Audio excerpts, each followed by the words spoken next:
Ned, so if I have this right, Democrats are out there ensuring that they will bring in as many votes as they need to win an election, no matter how inept their candidate is.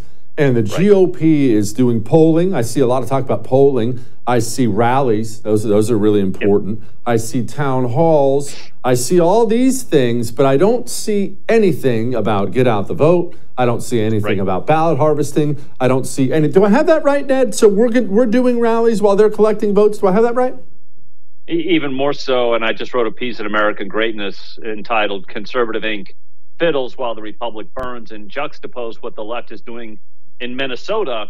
Jesse, they are doing motor voter laws. They're pre-registering 16 and 17-year-olds, and they're also proposing pop-up polling locations in which if somebody in the county wants to request a pop-up polling location, say on a campus, and a rest home, they request it from the county.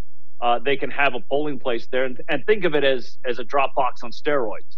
That's what the left is doing. And what we're doing is we're having 2,000 person dinners on the banks of the Potomac with Dierks Bentley concerts, popping off fireworks over the Potomac, celebrating how great our achievement has been of existence, while the left is pursuing raw political power. And this to me is a real problem, Jesse. We have the wrong approach. We have been funding the wrong things. And the left realizes that politics is policy. If you have the political power, if you win in politics, you get to be in the position to implement policy. You don't have to propose the ideas. You don't have to write white papers to say how great these ideas are. You actually have the power to implement your twisted policy ideas. And the right continues to fund. And I find this a great mystery, Jesse. I have been involved in the conservative nonprofit movement for a good 15, almost 16 years now. I have never fully understood this overinvestment into think tanks at the state level and also in DC, in which we plow hundreds of millions a year into think tanks. And the left doesn't really do that. They plow their nonprofit money into voter registration, investigative journalism, lawfare, all of these things. And we're writing white papers. It's time for us to really think about how we readjust our tactics, strategy, and funding.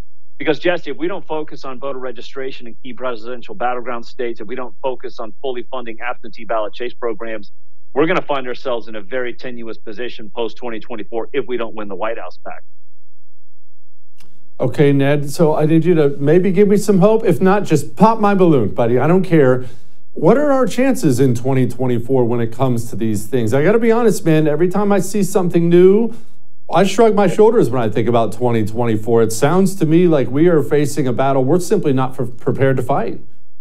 We aren't. And this is why 18 months out, I'm really starting to pound and beat this drum that we'd better figure this out sooner rather than later. I have hope, Jesse. I mean, the numbers in Arizona, Nevada, Wisconsin, Georgia, North Carolina, if we do the things that we should be doing now and really start to prepare, the numbers actually look pretty good for us if we will do the fundamentals. But I think the biggest question is, are we going to do that? I mean, you need to be doing $2 to $3 million in voter registration this year and next year in the key presidential battleground states, and you have to do no less than $10 million into an absentee ballot chase program in every presidential battleground state to try to get 80 to 90% return on those absentee ballots. If you will focus on the fundamentals, if you will get those fundamentals fully funded, I like our chances. The numbers do exist for us, Jesse, but they're not just going to happen. I mean, this is the one thing that the left is very good at.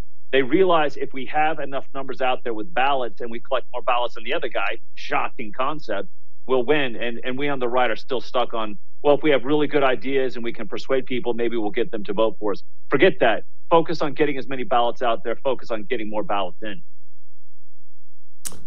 Ned, people are voting with their feet, as people often do. Yep. They're fleeing blue states. They're heading to red states. This is a very good thing. This is something I encourage people to do. This eventually, though, results in probably something not great for the country as a whole, as red America gets redder and blue America turns into a living hell, correct? Correct. I mean, the concern I have, Jesse, is that people fleeing the blue states don't always leave their blue state politics behind.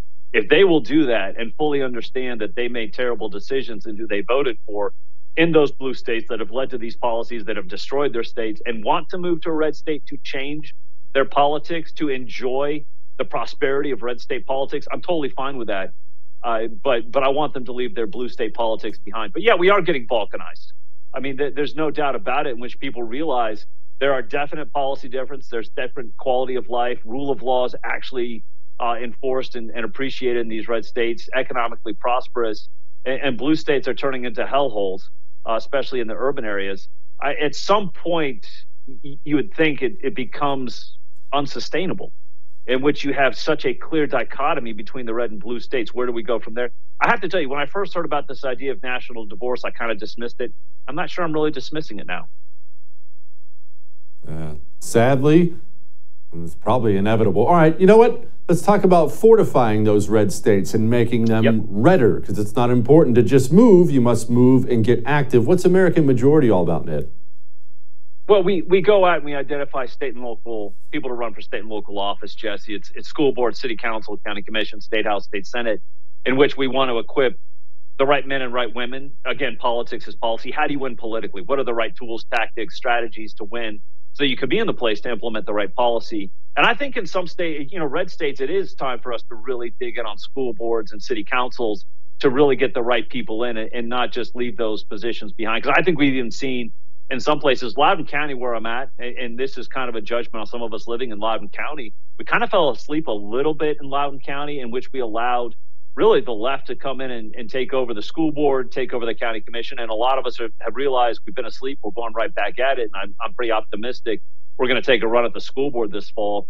But we got to work on the county commission as well. So I would encourage people in these red states, take over as many local positions as possible. Those positions have almost as big an impact on your daily life as federal positions.